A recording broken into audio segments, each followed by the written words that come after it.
गुरु प्यारी साथ संगत जी, राधा स्वामी जी। संगत जी, अब से बाबा जी कुर्सी पर बैठेंगे और हुजूर महाराज गद्दी पर बैठेंगे। बाबा जी ने स्वयं ऐसे शब्द कहे, आज से मेरी गद्दी नहीं लगानी। अगर मैं मौजूद रहूं तो मेरे लिए सिर्फ कुर्सी रख दी जाए, और अगर मैं मौजूद ना हूं तो कुछ भी लगाने की आवश्यकता नहीं है। इसी बात को आगे बढ़ाते हुए कल जब 8 फरवरी को डेरा में सत्संग हुआ तो आप सभी ने देखा कि कुर्सी पर बैठे थे बाबा जी और हुजूर जी गद्दी पर विराजमान थे। आप सभी जानते हैं कि अब बाबा जी की आयु काफ़ी हो चुकी है। आदर और स्नेह के साथ कहा जा सकता है कि शरीर पर उम्र का प्रभाव तो आता ही है। भले ही नाम की शक्ति शरीर को चलानी है, लेकिन संसार के जो प्राकृतिक नियम हैं वे संतों को भी अपनाने पड़ते हैं। अब बाबा जी के लिए चौगड़ी मारकर अधिक देर तक बैठना आसान नहीं रहा है। इसी कारण बाबा जी ने स्वयं कहा है कि अब मेरे लिए कुर्सी लगाया करो। कल इस बात की एक सुंदर मिसाल भी देखने को मिली।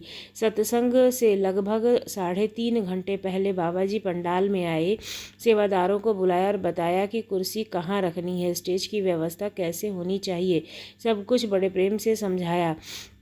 बाबा जी कुछ समय वहाँ खड़े रहे और सारी व्यवस्था अपने सामने कराई। फिर कहा, अब आप सब इसे ठीक से सेट कर दो, मैं थोड़ी देर बाद फिर आऊँगा। इसके बाद कुछ देर के बाद बाबा जी दोबारा पंडाल में आए, जहाँ कुर्सी लगाई गई थी वहाँ खुद जाकर देखा और फिर बताया कि नहीं, ऐसे करना है। मतलब हर छोटी बड़ी बात को बड़ी बारीकी और ध्यान से ठीक कराया। बाबा जी कभी नहीं चाहते कि जो सत्संग सुनने के लिए संगत दूर से आती है उन्हें कोई भी परेशानी हो। इसलिए बाबा जी ने खुद अपनी कुर्सी वहाँ स्टेज पर सेट कराई और आगे होने वाले सत्संगों में भी यही समझाया कि इसी तरह से अब मेरे ये कुर्सी लगानी है, और जिस भंडारे पर मैं मौजूद नहीं रहूँगा वहाँ उस भंडारे पर कोई कुर्सी नहीं लगानी है। संगत जी, यहाँ बाबा जी का इशारा एकदम साफ है, क्योंकि अक्सर खाली पड़ी कुर्सी को देखकर संगत भावुक हो जाती है। इसलिए बाबा जी ने कहा कि जिस सत्संग में वो नहीं रहेंगे वहाँ कुर्सी नहीं लगेगी।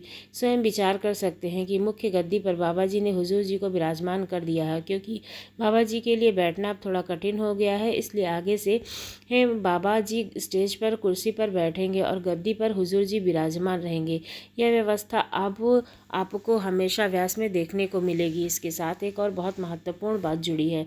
एक और फैसला भी लिया गया है। कई बार ऐसा होता है कि बाबा जी डेरे में होते हैं, सत्संगत दर्शन के लिए आती है, लेकिन दूर बैठने के कारण बाबा जी साफ दिखाई नहीं देते हैं। भंडारों पर तो बड़ी बड़ी स्क्रीन लगाई जाती है, लेकिन आम दिनों में भी बाबा जी और हुजूर जी डेरे में होने वाले सत्संगों में स्टेज पर आते हैं और उस समय संगत को बाबा जी और हुजूर जी के दर्शन करने मुश्किल हो जाते हैं। तो अब ये फैसला लिया गया है कि डेरे के सत्संग पंडाल में बाबा जी और हुजूर जी जब जब दर्शन देने आएंगे तब स्क्रीन चलेगी, जिससे कि संगत दूर बैठे कर भी दर्शन कर सके। यह बात संगत के मन में बहुत लंबे समय से चल रही थी। सच कहूँ तो बहुत सारी संगत के मन में भी यह विचार कई वर्षों से था कि जब बाबा जी डेरा में उपस्थित नहीं हो तो स्क्रीन जरूर चलानी चाहिए, ताकि हर एक संगत आसानी से बाबा जी के दर्शन कर सके। यह सब मालिक की मौज है।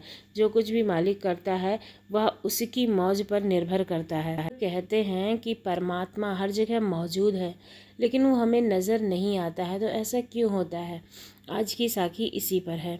साथ आप एक ऐसी सच्चाई सुनेंगे जिसे सुनकर आपकी रूह काँप उठेगी, आपका दिल अपने आप बाबा जी की तरफ झुक जाएगा। क्या आपने कभी सोचा है कि जब सतगुरु महाराज किसी इंसान पर कृपा करते हैं तो सबसे पहले उसका क्या करते हैं? उसे सुख देते हैं या पहले तोड़ते हैं? क्या आपने कभी सुना है कि बाबा जी ही किसी को उठाने से पहले उसे मिट्टी बना देते हैं?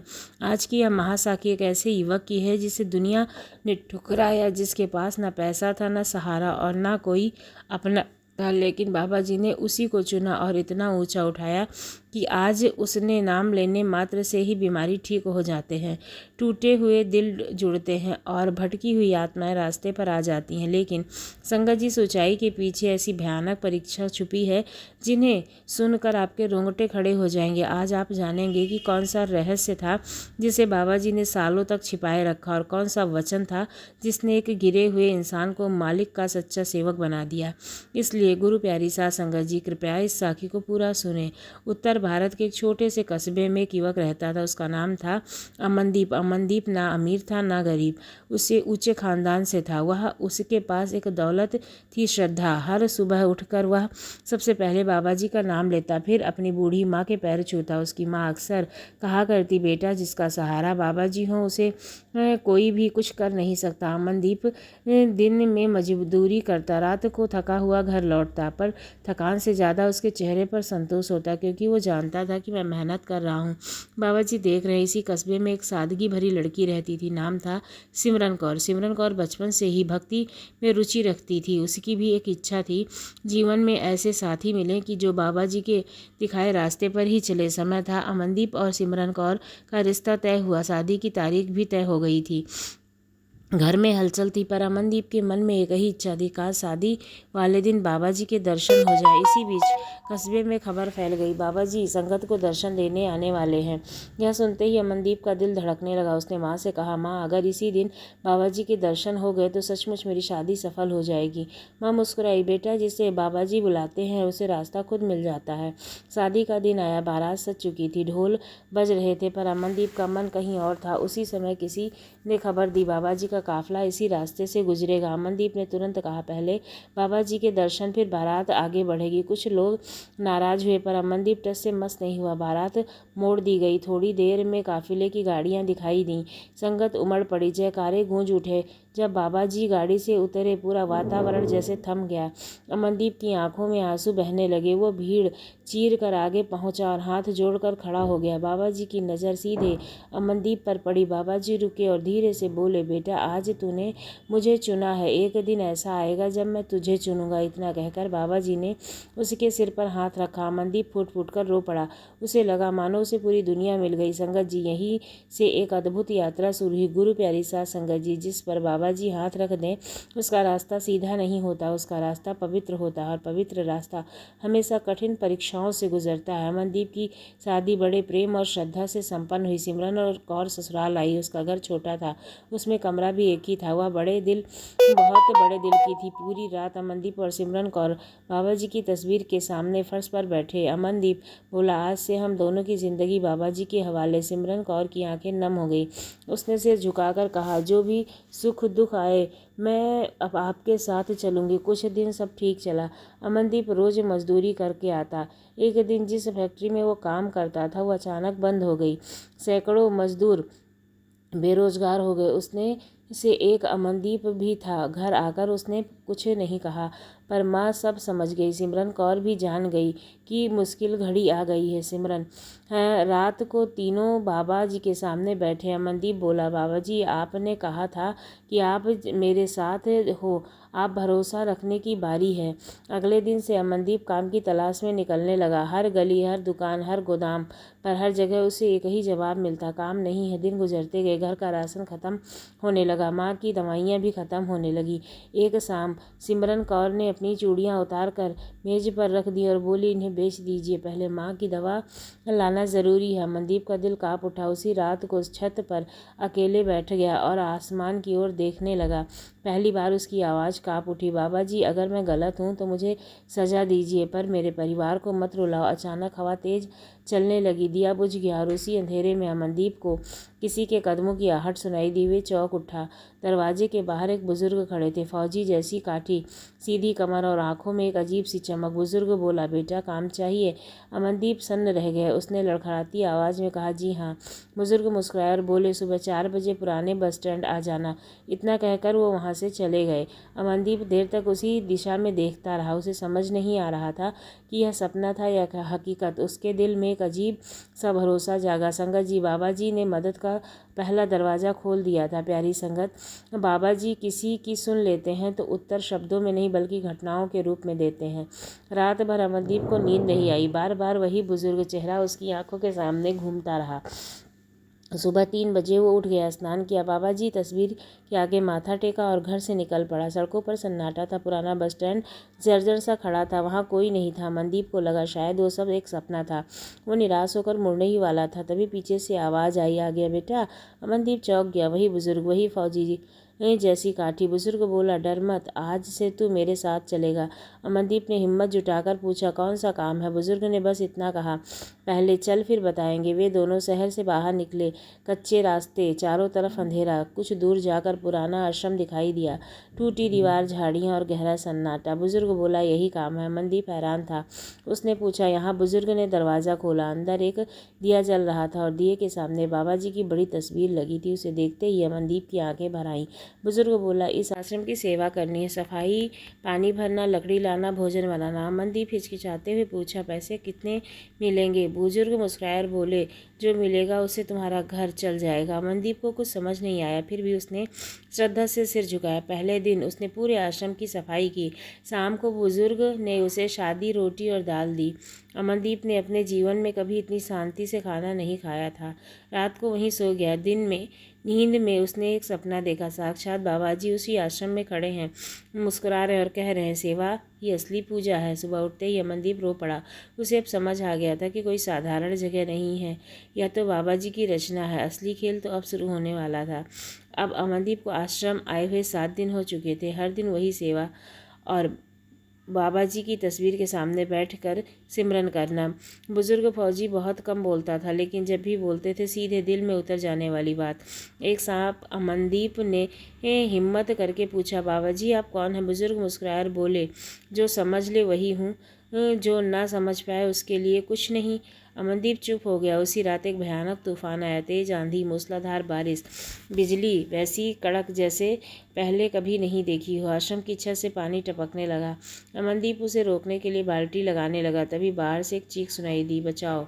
अमनदीप घबरा गया। बुजुर्ग तुरंत उठकर खड़ा हुआ और बोले, चलो। दोनों बाहर की ओर भागे। बरसाती नाले के पास एक कार फंसी हुई थी। उसके अंदर एक पूरा परिवार था। पानी तेज से कार के अंदर फंस रहा था। अमनदीप काँप गया और बोला, हम क्या करेंगे बाबा? बुजुर्ग शांत स्वर से बोले, बाबा जी को याद कर। इतना कहकर वो बुजुर्ग नाले में उफनते पानी में उतर गया। पानी का बहाव बहुत तेज था, पर अमनदीप ने पहली बार देखा कि उस बूढ़े शरीर में शेर जैसा बल उतर आया था। बुजुर्ग ने रस्सी फेंकी और एक एक करके तीनों लोगों को बाहर निकाल लिया। आखिर में एक छोटी बच्ची बच गई। अचानक कार पानी के साथ बहने लगी। अमनदीप चिल्लाया, बाबा! बुजुर्ग ने अपनी जान की परवाह किए बिना छलांग लगाई। उस तेज लहर में सबकी सांसें अटक गई थीं। कुछ सेकंड बाद बुजुर्ग उस बच्ची को सुरक्षित लेकर बाहर निकला। अमनदीप बहुत भावुक हो गए। उसने अपनी आंखों से देखा कि बुजुर्ग के कपड़ों में हल्की सी रोशनी दिखाई दे रही थी, जैसे किसी के भीतर के कोई दीपक जल रहा हो। अगले ही पल एक सामान्य हो गया। वो परिवार रोते हुए बुजुर्ग के पैर पड़ने लगा, कहने लगा, आप भगवान हो। बुजुर्ग ने हाथ जोड़ दिए और बोले, भगवान का नाम मत लो, बाबा जी का नाम लो। उस रात अमनदीप समझ गया कि यह कोई साधारण इंसान नहीं, बाबा जी के भेजे हुए कोई दूत हैं। जब सब चले गए तो अमनदीप ने पूछा, महाशय आप कौन हैं? सच सच बताना। बुजुर्ग ने बाबा जी की तस्वीर की ओर देखा और कहा, मैं तो कुछ नहीं बेटा, करने वाला वही है। इतना कहकर वो तो अंदर चला गया। संगत जी, उस रात के बाद अमनदीप के अंदर कुछ बदल गया। उसका डर खत्म हो गया, उसकी सारी शिकायतें खत्म हो गई। बस एक ही चाह बची थी, अब तो बस बाबा जी को ही पाना है। और यही कहानी एक नए मोड़ पर आती है। बाबा जी किसी को अपना बना लेते हैं तो सब कुछ छीन लेते हैं, ताकि बाद में उसे कोई भी परेशानी ना हो। अब आश्रम में रहते हुए अमनदीप को 3 महीने हो चुके थे। इन 3 महीनों में उसने अपने घर सिर्फ 2 बार ही चक्कर लगाया था। हर बार उसकी माँ कहती, बेटा तेरे चेहरे पर अलग ही चमक है।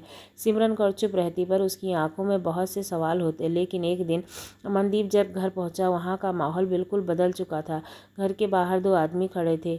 वो आपस में कानाफूसी कर रहे थे। अंदर जाकर पता चला कि माँ पर यह झूठा आरोप लगा है कि उसने साहूकार के पैसे नहीं लौटाए। नौबत यहाँ आ गई है कि पुलिस बुलाने की धमकी दी जा रही है। मनदीप सन्न रह गया। उसके पास देने को 1 रुपया भी नहीं था। रात को जब वह बाहर अकेला बैठकर रोने लगा और पुकारने लगा, बाबा जी यह क्या हो रहा है? उसी समय बुजुर्ग फौजी वहाँ आए। उसने पूछा, रो क्यों रहे हो? अमनदीप से सकते हुए बोला, सब कुछ खत्म हो गया। फौजी ने चुपचाप जमीन पर 3 लकीरें खींची और बोला, यह तेरा घर, यह तेरी मुसीबत और बाबा जी। तीसरी लकीर सबसे बड़ी थी। बुजुर्ग ने समझाया, बेटा जिसका सहारा बड़ा होता है उसकी मुसीबतें हमेशा छोटी होती हैं। फिर फौजी ने कहा, बुरा मत मान, कल हम साहूकार के पास चलेंगे। अगले दिन दोनों साहूकार के पास पहुँचे। साहूकार उन्हें देखकर हंसा और व्यंग से बोला, पैसे कहाँ हैं? फौजी ने शांति से कहा, यह ले, गिन ले। साहूकार ने जैसे ही गिनती शुरू की, अचानक उसका चेहरा पीला पड़ गया। वो हकलाते हुए बोला, ये पैसे? टेबल पर पूरी रकम रखी हुई है। अमनदीप की आंखें फटी की फटी रह गईं। उसने हैरान होकर फौजी की तरफ देखा, बिल्कुल शांत था। साहूकार अब कांपते हाथों से बोला, भाई मुझे माफ़ कर दो, अब मैं कभी तुम्हें परेशान नहीं करूँगा। बाहर निकलते ही अमनदीप फुटकर रोने लगा। उसने बाबा जी की से पूछा, पैसे कहाँ से आए? फौजी बस मुस्कुराया और बोले, बाबा जी साथ हों तो वो रास्ता खुद ब खुद बन जाता है। संगत जी, यह सिर्फ एक चमत्कार नहीं था, बल्कि संकेत था। अमनदीप की परीक्षा अभी ख़त्म नहीं हुई थी, बल्कि अब तो उसकी असली परीक्षा शुरू हुई थी। सच धीरे धीरे खुलते हैं, कुछ सच सीधे दिल चीर जाते हैं। साहूकार की गली से निकलते ही अमनदीप के कदम काँप रहे थे। उसके दिमाग में बस एक ही सवाल घूम रहा था, पैसे आए कहाँ से? उसने कई बार फौजी बाबा की ओर देखा, पर फौजी हर बार शांत ही था, जैसे कुछ ना हुआ हो। आश्रम लौटते समय अमनदीप आखिरी बार पूछ ही लिया, बाबा आप साधारण इंसान नहीं हैं? फौजी रुका, अमनदीप की आंखों में गहराई से देखा। अगर मैं कहूँ कुछ नहीं हूँ तो क्या तुम मानोगे? अमनदीप रो पड़ा और बोला, मैं बस इतना जानना चाहता हूँ कि आप बाबा जी के भेजे हुए कोई दूत है ना? फौजी मुस्कुराया और बोला, बेटा इतना जानना काफ़ी है। उस रात अमनदीप को नींद नहीं आई। अगली सुबह जब वो उठा तो उसे फौजी बाबा कहीं दिखाई नहीं दिया। आश्रम बिल्कुल खाली था। वहाँ कोई बिस्तर नहीं था, कोई सामान नहीं था, बस दीवार पर बाबा जी की तस्वीर थी। अमनदीप घबरा गया, जोर से चिल्लाया, फौजी बाबा! उसकी आवाज़ दीवारों में टकराकर गूंज रही थी, पर कोई जवाब नहीं। वो पागलों की तरह दौड़ा और आपस में लोगों से पूछताछ करने लगा, पर सवाल एक ही था, जवाब कुछ नहीं था। किसी ने कभी फौजी बाबा को देखा? पूरी तरह फूट फूट कर रोने लगा। वो बाबा जी की तस्वीर के सामने बैठ गया और रोते हुए पुकारने लगा, बाबा जी आपने मुझे अकेला क्यों कर दिया? वो आंखें बंद करके घंटों रोता रहा। तभी अचानक उसके भीतर एक आवाज़ गूंजी, मैं गया नहीं। अमनदीप काँप गया। उसने झट से आंखें खोली, पर सामने कोई नहीं था, लेकिन उसके दिल की अजीब से सुकून और शांति महसूस हुई। उसी दिन शाम को एक बूढ़ी औरत आश्रम में आई। उसने पूछा, बेटा तुम ही यहाँ सेवा करते हो? मनदीप ने धीरे से सिर हिलाया। वो बूढ़ी औरत कहने लगी, बेटा यह आश्रम पिछले 30 साल से बंद पड़ा था। लोग तो यहाँ आने से भी डरते थे, पर अचानक कुछ दिनों से यहाँ दिया जलते ये देखा है। लोग कहते हैं यहाँ किसी संत की छाया दिखाई देती है। अमनदीप सन्न रह गया। उसे अब सब समझ आने लगा था कि फौजी कोई हार्ड मास का इंसान नहीं था, वह साक्षात बाबा जी की कृपा का स्वरूप था। संगत जी, जिस दिन इंसान यह गहराई से समझ ले कि केवल मालिक एक ही है, उसी दिन उसका डर हर समय के लिए ख़त्म हो जाता है।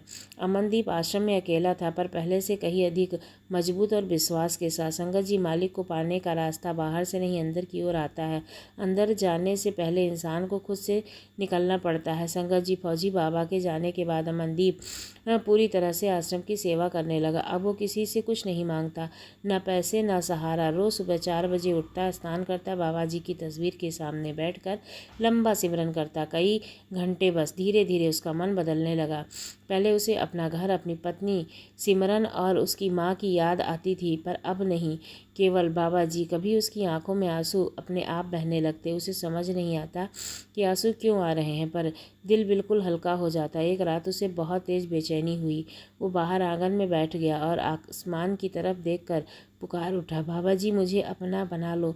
इतना कहते ही उसके भीतर एक अजीब सी गर्माहट फैल गई। उसने अपनी आंखें बंद की और पहली बार उसने अपने भीतर एक हल्की रोशनी महसूस की, बहुत ही हल्की। थोड़ा डर गया। उसने अपनी आंखें खोल ली। सब कुछ सामान्य हो गया था। उसका दिल कांप रहा था। अगले दिन आश्रम में एक साधु आए, सफ़ेद दाढ़ी, सफ़ेद कपड़े। साधु ने अमनदीप को देखा और मुस्कुराते हुए बोले, नाम की कमाई शुरू हो गई बेटा। अमनदीप चौंक गया। उसने पूछा, आपको कैसे पता? साधु बोले, जिसके भीतर दिया जलता है उसकी खुशबू और रोशनी बहुत महसूस होती है। जाते जाते साधु ने एक चेतावनी दी, बेटा अब अगली परीक्षा आएगी। अमनदीप ने पूछा, बाबा जी कौन सी परीक्षा? साधु ने गंभीर होकर कहा, अहंकार की परीक्षा। संगत जी, अहंकार सबसे खतरनाक दुश्मन होता है। वही कठिन परीक्षा थी। इस जब इंसान भीतर से बदलने लगता है तो दुनिया उसे पहचानने लगती है। यही पहचान इंसान की सबसे बड़ी परीक्षा है। अमनदीप का जीवन पूरी तरह सादगी से ढल चुका था। साधारण कपड़े, कम बोलना, ज़्यादा सिमरन करना। आश्रम के आसपास लोग अब उसे रोज़ देखने लगते। किसी की अचानक तबीयत ठीक हो जाती, किसी का पुराना झगड़ा ख़त्म हो जाता, किसी का खोया बच्चा मिल जाता। हर कोई बस एक ही बात कहता, यह सब बाबा जी की वजह से है। एक दिन एक दुखी औरत अपने बीमार बेटे को लेकर आश्रम आई। लड़का तेज बुखार से तप रहा था। वो औरत रोती हुई बाबा जी से मेरे बच्चे को बचा लो कहने लगी। अमनदीप पूरी तरह घबरा गया। वो बोला, माता मैं कोई बाबा नहीं हूँ। बस औरत ने हार नहीं मानी, उसके पैर पकड़ लिया। अमनदीप ने बेबसी में कांपते हाथों से बच्चे के सिर पर हाथ रख दिया। उसने आंखें मूंद ली, मन ही मन मुस्कुरा पुकारा, बाबा जी लाज रख लेना, आप ही सब कुछ हो। हैरानी की बात थी, कुछ देर में बच्चे का बुखार उतर गया। वह भीड़ जमा हो गई और जयकारे गूंजने लगे। अमनदीप अंदर से पूरी तरह से टूट गया था। उसे प्रसिद्धि से डर लगने लगा था। वह भागकर बाबा जी की तस्वीर के सामने बैठ गया और रोते हुए बोला, मालिक मुझे इस दुनियादारी और नाम को नहीं चाहिए, मुझे तो सिर्फ आप चाहिए। उसी रात उसे एक अलौकिक सपना, बाबा जी साक्षात सामने खड़े थे। बाबा जी ने बड़े प्यार से कहा, बेटा जो तेरे पास आ रहा है वो तेरा नहीं है। जो लोग तुझे मान दे रहे हैं वह तुझे नहीं दे रहे हैं। मनदीप की आँख खुल गई, उसका दिल काँप उठा, मन को थोड़ी शांति मिली। उसे समझ आ गया था कि उसे बीच से हटाकर सिर्फ एक जरिया बनना है। संगत जी, असली लड़ाई अब शुरू हुई।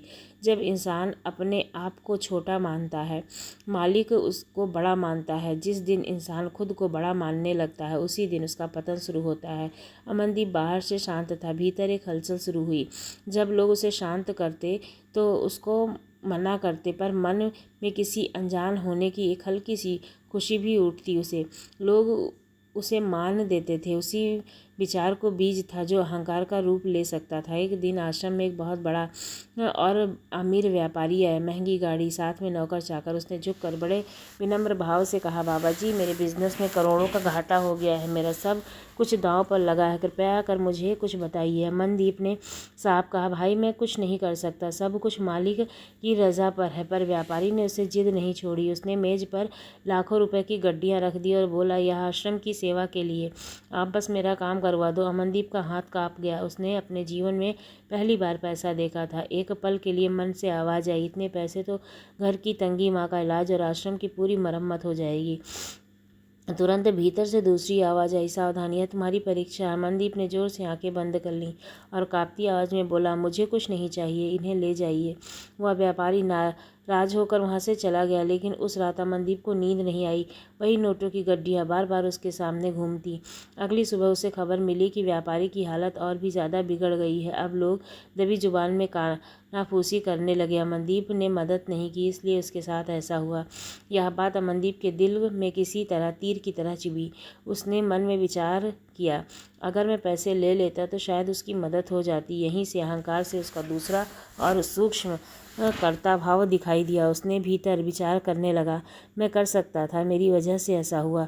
संगत जी, यही सबसे बड़ा खतरनाक जाल है जब इंसान इसमें फंसने लगता है। बाबा जी अब अमनदीप को एक गहरे जाल में से निकालने वाले थे।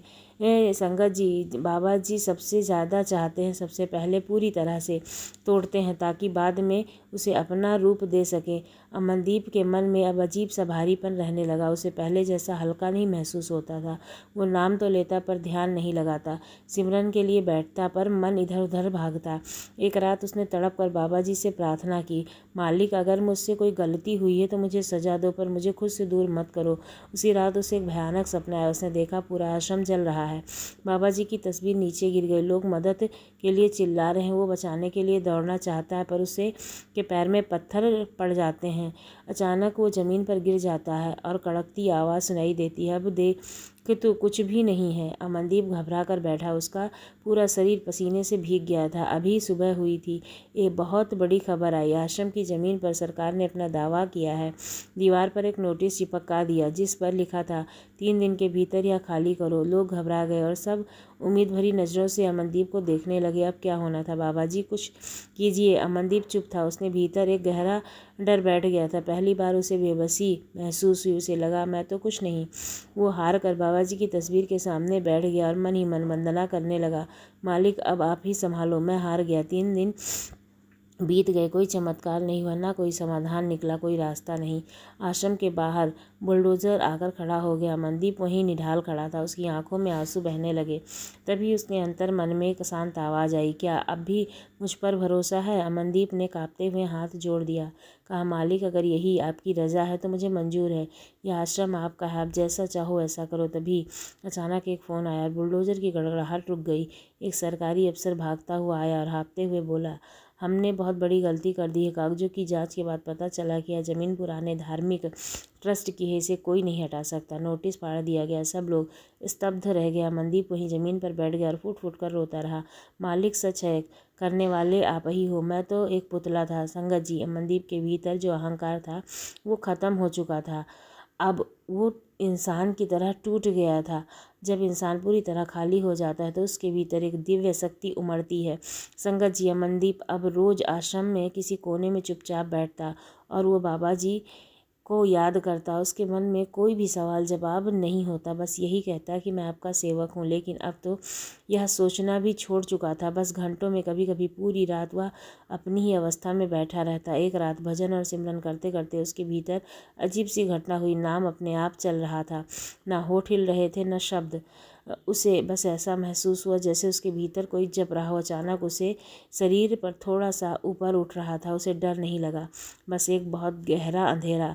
अचानक चकाचौंध करने वाली रोशनी, बस एक अनंत फैलाव। उसी फैलाव से वह गुजरती हुई आवाज़, बेटा अब तू मेरा है। मनदीप की आंखों में आंसू बहने लगे, लेकिन वो दुखी हो रहा था। वो तो भक्ति के रस में पिघल गया था। सुबह जब उसकी आंखें खुली तो बस वह वैसा ही था। उसके भीतर सब कुछ पहले जैसा नहीं था। लोग उसके आकर पूछते, बाबा जी अब आपको अनुभव होता है? मनदीप बस एक ही जवाब देता, कुछ भी नहीं।